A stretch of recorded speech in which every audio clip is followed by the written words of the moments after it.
Ethan Parker had always been a restless soul. Growing up in a small town just outside of Asheville, North Carolina, he often felt like his heart beat to a different rhythm than everyone else around him.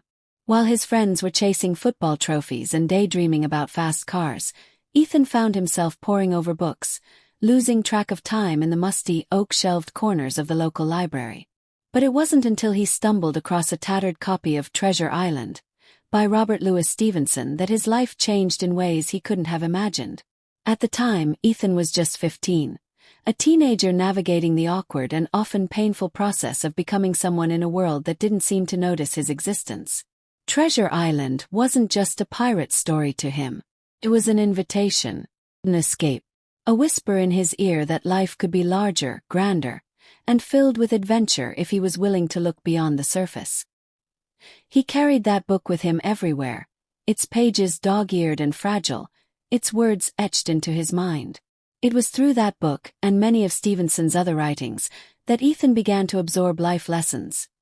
Lessons that would guide him through heartbreak, ambition, failure, love, and ultimately, self-discovery.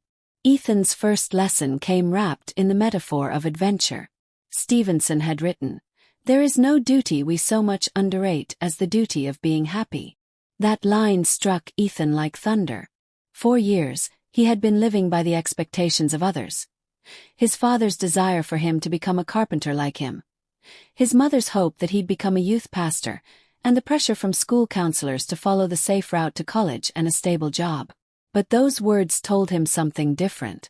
They told him happiness wasn't just a byproduct of success. It was a responsibility. It was something worth fighting for. So at 18, with a small duffel bag, a one-way bus ticket, and Stevenson's words echoing in his soul, Ethan left home. He worked odd jobs across the East Coast, dishwashing in diners, fixing fences on remote farms, even helping a lighthouse keeper for a summer on the coast of Maine. Everywhere he went, he kept a journal, scribbling his own stories, mirroring Stevenson's wanderlust and observational eye. He learned that adventure didn't have to mean sailing the high seas. It meant stepping into the unknown, embracing discomfort, and choosing a path not because it was easy, but because it felt true. His second life lesson came in the form of self-awareness. Stevenson had once written, "You cannot run away from a weakness. You must sometimes fight it out or perish."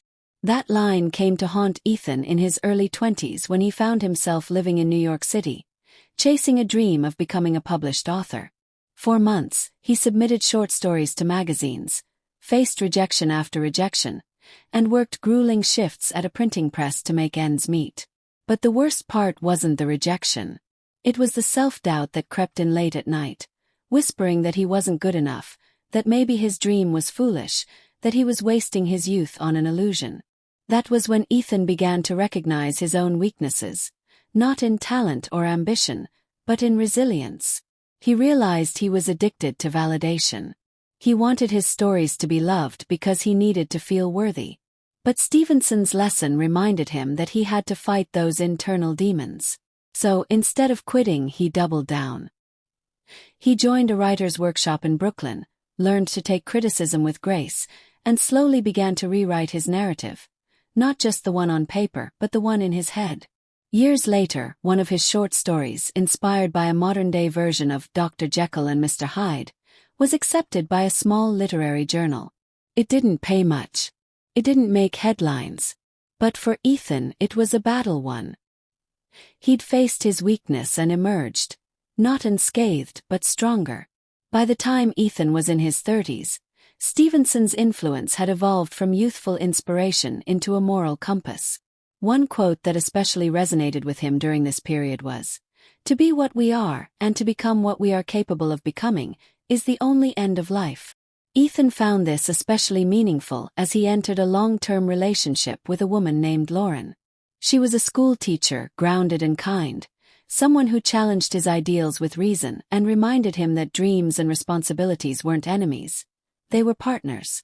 Ethan had always romanticized freedom, living with very few possessions and an unanchored heart. But love, real love, asked him to be present, to compromise, to build something instead of constantly chasing something new. At first it terrified him. The idea of becoming rooted felt like betrayal to the boy who'd run away in search of adventure. But Stevenson's words guided him again.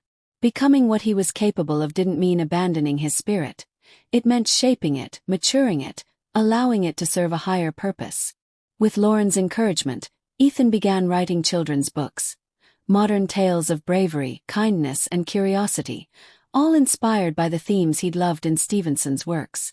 They got married in a quiet ceremony on the Oregon coast, where the waves crashed like applause against the rocks. Ethan wrote his vows like a poem, filled with references only a fellow book lover would catch. Stevenson's voice was woven into those words, not directly quoted, but reflected in the spirit of the promise Ethan made to Lauren, to love with honesty, live with purpose, and never stop growing. Fatherhood brought Ethan yet another layer of understanding. When their daughter, Hazel, was born, Ethan felt overwhelmed by the responsibility. He feared failing her, not being able to provide the stability he never really had.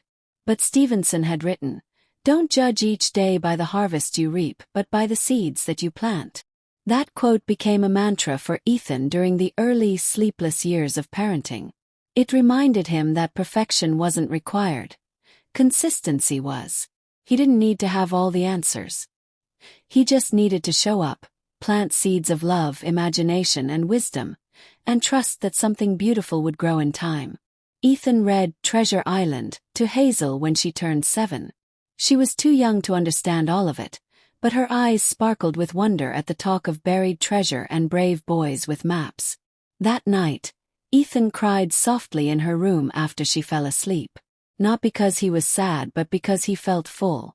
That ragged book, once his lifeline in a lonely world, had become a bridge between generations. Stevenson's words had carried him through the storms of youth and anchored him in the harbors of adulthood.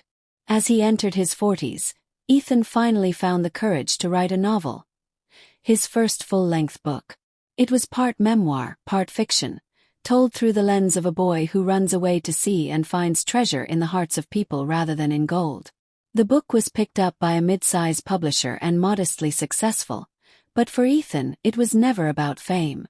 It was about honoring the path, the people, and the words that shaped him. One day, while on a retreat in the Scottish Highlands, a long-awaited trip inspired by Stevenson's homeland, Ethan stood at the foot of Stevenson's memorial in Edinburgh. The wind was sharp, the sky a pale grey, but Ethan felt something warm settle in his chest. He whispered a simple "thank you," not expecting anyone to hear, but knowing it needed to be said. He had learned,